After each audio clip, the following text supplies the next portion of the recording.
Dans le monde aujourd'hui, et notamment dans les pays développés, je pense que nous jetons beaucoup de choses.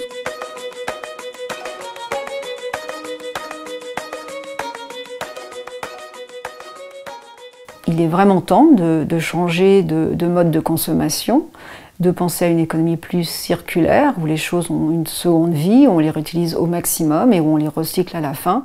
Je pense que pour que ça marche, cette volonté de réduire les déchets, il faut que les enfants soient impliqués, qu'ils soient acteurs, que la famille, c'est quand même le premier écosystème où on peut appliquer ce genre de choses.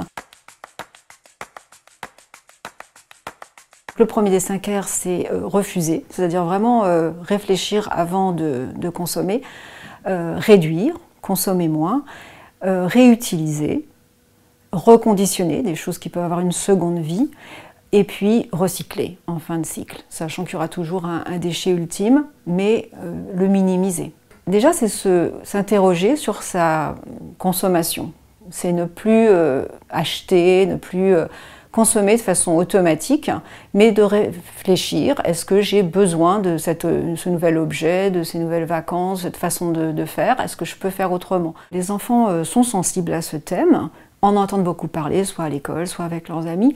Et quand la famille se décide à réfléchir à ces sujets, il faut les impliquer. Et peut-être que certaines idées, en fait, vont venir d'eux. Dans le cadre des 5 R qu'on vient d'expliquer, il y a plein de choses qu'on peut faire concrètement tous les jours. Et dans lesquelles, d'ailleurs, les enfants eux-mêmes peuvent être impliqués.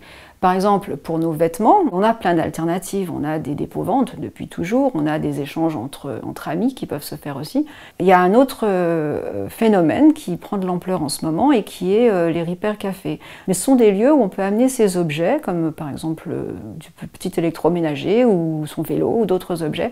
Et des personnes qui sont plus expertes vont nous montrer comment le réparer, comment continuer sa vie un peu plus longtemps au lieu d'aller en acheter un nouveau.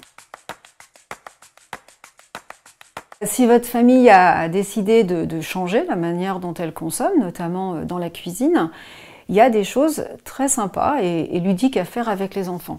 Par exemple, vous pourriez décider sur une semaine ou un mois de faire une enquête de comment ce que vous jetez en fait. Les enfants vont noter et puis par exemple on va pouvoir faire émerger des choses. Peut-être qu'on jette beaucoup des restes du repas. Et dans ce cas-là, c'est peut-être que les portions sont trop grandes et qu'il faudrait les réduire. Ou alors peut-être que vous allez constater que vous jetez surtout des produits qui n'ont même pas été ouverts. Là, il faut peut-être revoir comment vous faites les courses. Par exemple, dans votre enquête, vous allez peut-être constater que vous jetez finalement pas mal de choses au recyclage. C'est déjà une bonne chose, mais est-ce qu'on pourrait aussi réduire ce recyclage? Par exemple, si vous constatez que vous jetez beaucoup d'emballages, en papier, en carton, voire en plastique ou même en verre, est-ce que vous avez pensé au vrac, qui se développe énormément, à la fois pour les produits alimentaires purement, donc tout ce qui est sec, tous les céréales, le riz, les pâtes, etc., mais aussi pour les produits ménagers, comme le liquide vaisselle par exemple. Fréquenter la nature pour les adultes et pour les enfants, c'est bénéfique, on le sait. Et en plus, ça a l'avantage que ça nous entraîne à la respecter et à vouloir la protéger. Donc les sorties en nature en famille, elles ont plein de bons avantages en fait. Elles sont à la fois écologiques, puisqu'on va peut-être sortir en vélo, on va marcher à pied, on va y avoir été peut-être en transport en commun. Donc elles sont écologiquement intéressantes.